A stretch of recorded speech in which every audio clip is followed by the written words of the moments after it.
ಎಲ್ಲರಿಗೂ ನಮಸ್ತೆ, welcome back to my channel. ನಾನು ನಿಮ್ಮ ಪ್ರೀತಿಯ ಕಾವ್ಯ, ಮೈಸೂರಿನ ಹುಡುಗಿ. ಇವತ್ತಿನ ವಿಡಿಯೋದಲ್ಲಿ ನಾನು ಈಶನ್ ಡೆವಲಪ್ಮೆಂಟ್ ಅನ್ನು ಹೇಗೆ ಇಂಪ್ರೂವ್ ಮಾಡ್ತಾ ಇದ್ದೀನಿ, ಯಾವ ರೀತಿ ಕೇರ್ ಮಾಡ್ತಾ ಇದ್ದೀನಿ ಅನ್ನೋದ್ರ ಬಗ್ಗೆ ವಿಡಿಯೋ ಮಾಡ್ತಾ ಇದ್ದೀನಿ. ತುಂಬಾ ಜನ ನನ್ನ ಸೆರೆಬ್ರಲ್ ಪಾಲ್ಸಿ ಮಗು ಇದೆ ಮೇಡಮ್ ನಮ್ಮ ಮನೇಲಿ, ಹೇಗೆ ಕೇರ್ ಮಾಡಬೇಕು, ನೋಡ್ಕೋಬೇಕು, ಡೆವಲಪ್ಮೆಂಟ್ ಅನ್ನ ಇಂಪ್ರೂವ್ ಮಾಡಬೇಕು, ಮತ್ತೆ ಫೀಡಿಂಗ್ ನ ಇಂಪ್ರೂವ್ ಮಾಡಬೇಕು, ಯಾವ ರೀತಿ ಮಾಡಬೇಕು ನಮಗೆ ಗೊತ್ತಾಗ್ತಾ ಇಲ್ಲ ಅಂತ ಕೇಳ್ತಾರೆ. ನನ್ನ ವಿಡಿಯೋ ನೋಡ್ತಿರೋ ದಯವಿಟ್ಟು ಸಬ್ಸ್ಕ್ರೈಬ್ ಮಾಡಿ, ಏನಾದ್ರೂ ಇದ್ರೆ ಕಮೆಂಟ್ಸ್ ಮುಖಾಂತರ ಕೇಳಿ ಅಂತ ಹೇಳ್ತಾ ನಾನು ಎರಡು ಮಾತನ್ನ ಶುರು ಮಾಡ್ತೇನೆ.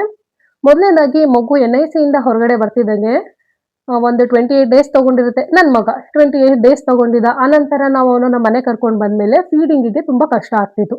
ಯಾಕೆ ಅಂದ್ರೆ ಆ ಮಗುಗೆ ಫೀಡಿಂಗ್ ಮಾಡ್ಬೇಕಾದ್ರೆ ಎಲ್ಲಾ ಮಕ್ಕಳು ಹೇಗೆ ಹಾಲನ್ನ ಕುಡಿತಾರೆ ಅವನು ಆ ರೀತಿ ಕುಡಿತಾ ಇರ್ಲಿಲ್ಲ.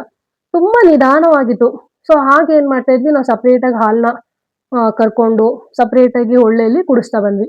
ಅವ್ನು ಕುಡಿತಿದ್ದು ತುಂಬಾ ಟೈಮ್ ತಗೊಳ್ತಾ ಇದ್ದು. ಬಟ್ ಅದನ್ನ ಮಾಡ್ಬೇಕು, ಕಂಟಿನ್ಯೂಷನ್ ಕುಡಿಸಿ. ಆದ್ರೆ ಒಳ್ಳೆಯದು ನೀವು ಸ್ವಲ್ಪ ಕರ್ದಿಟ್ಕೊಂಡು ಫ್ರೀ ಇದ್ದಾಗ ಕರ್ದಿಟ್ಕೊಂಡು ನೀವು ಅವ್ನಿಗೆ ಕುಡಿಸ್ತಾ ಬನ್ನಿ. ಹೀಗ್ ಮಾಡೋದ್ರಿಂದ ನಿಮ್ಗೂ ಸಹ ನೋವಿರಲ್ಲ, ಮತ್ತೆ ಮಗುಗೂ ಸಹ ಹೊಟ್ಟೆ ತುಂಬುತ್ತೆ. ದಿನ ದಿನ ಹೋಗ್ತಿದ್ದಂಗೆನೆ ಸ್ವಲ್ಪ ಅವ್ನಿಗೆ ಅರ್ಥ ಆಗ್ತಾ ಇತ್ತು ಈ ರೀತಿ ಹಾಲು ಕುಡಿಬೇಕು ಅನ್ನೋದು. ಅದನ್ನ ಹೇಗೆ ಇಂಪ್ರೂವ್ ಮಾಡಿದ್ವಿ ಅಂದ್ರೆ ಆಯಿಲ್ ಮಸಾಜ್. ಡೈಲಿ ನಾನು ಆಯಿಲ್ ಮಸಾಜ್ ಮಾಡ್ತಿದ್ದೆ, ಬೆಳಿಗ್ಗೆ ಮತ್ತೆ ರಾತ್ರಿ. ಹೀಗೆ ಮಗುಗೆ ರೈಟ್ ಇಂದ ಲೆಫ್ಟ್, ಲೆಫ್ಟ್ ಇಂದ ರೈಟು, ಮತ್ತೆ ಹೀಗೆ ಮಾಡೋದು.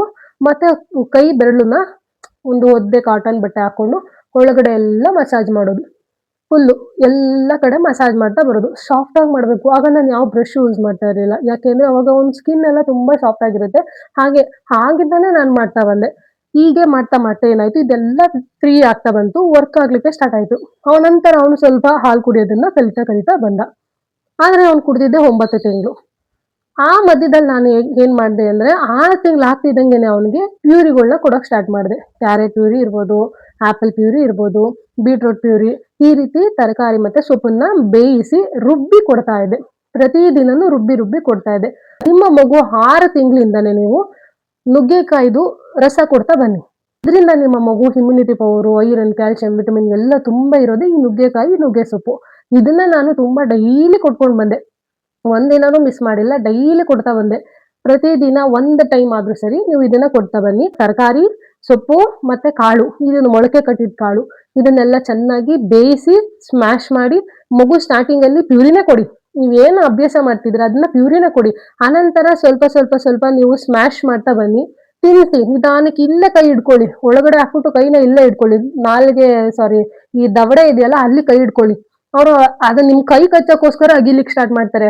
ಅಗ್ದು ಒಗ್ದು ಒಗ್ದು ನುಂಗೋಕೆ ಸ್ಟಾರ್ಟ್ ಮಾಡ್ತಾರೆ. ಪ್ರಾಕ್ಟೀಸ್ ಮಾಡಿಸಿ. ಥೆರಪಿ ವಿಷಯದಲ್ಲಿ ಬಂದ್ರೆ, ಈಶನ್ಗೆ ನಾವು ಬೆಳಿಗ್ಗೆ ಥೆರಪಿ, ಮಧ್ಯಾಹ್ನ ಆಯಿಲ್ ಮಸಾಜು, ಬಾಲ್ ಎಕ್ಸರ್ಸೈಜು, ಸಂಜೆ ಮತ್ತೆ ನೀವು ಬೆಳಿಗ್ಗೆ ಮಾಡಿ ಥೆರಪಿನೇ ಮಾಡಿಸಿ 4 ಟೈಮು ಮಗುಗೆ ಎಂಗೇಜ್ ಆಗೋದ್ರಿಂದ ಮಕ್ಕಳಿಗೆ ಒಂದಲ್ಲ ಒಂದು ಡೆವಲಪ್ಮೆಂಟ್ ಇನ್ಕ್ರೀಸ್ ಆಗ್ತಾ ಹೋಗುತ್ತೆ.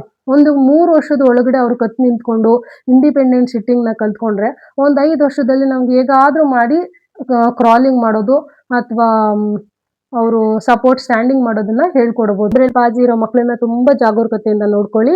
ಹಾಗೇನೆ ಅವರಿಗೆ ಸೀಸರು ಮತ್ತೆ ಫೀವರು ಬರ್ದೋಗಿರೋ ಹಾಗೆ ನೋಡ್ಕೊಳ್ಳಿ. ಹಾಗೆ ನೋಡ್ಕೊಳ್ಳೋದ್ರಿಂದ ಅಷ್ಟೇನೆ ಅವ್ರ ಬೆಳವಣಿಗೆ ಸ್ವಲ್ಪನಾದ್ರೂ ಇಂಪ್ರೂವ್ ಮಾಡ್ಬೋದು ವಿತ್ ಥೆರಪಿಯಿಂದ. ಓರಲ್ ಥೆರಪಿ ಹಾಗೂ ಫಿಸಿಯೋಥೆರಪಿನ ಮನೇಲಾದ್ರೂ ಸರಿ, ಹೊರಗಡೆನಾದ್ರೂ ಸರಿ ಕರ್ಕೊಂಡೋಗಿ ರೆಗ್ಯುಲರ್ ಆಗಿ ಕೊಡ್ಸಿ ಅಂತ ಕೇಳ್ತಾ ನಾನು 2 ಮಾತನ್ನ ಮುಗಿಸ್ತೀನಿ. Thank you.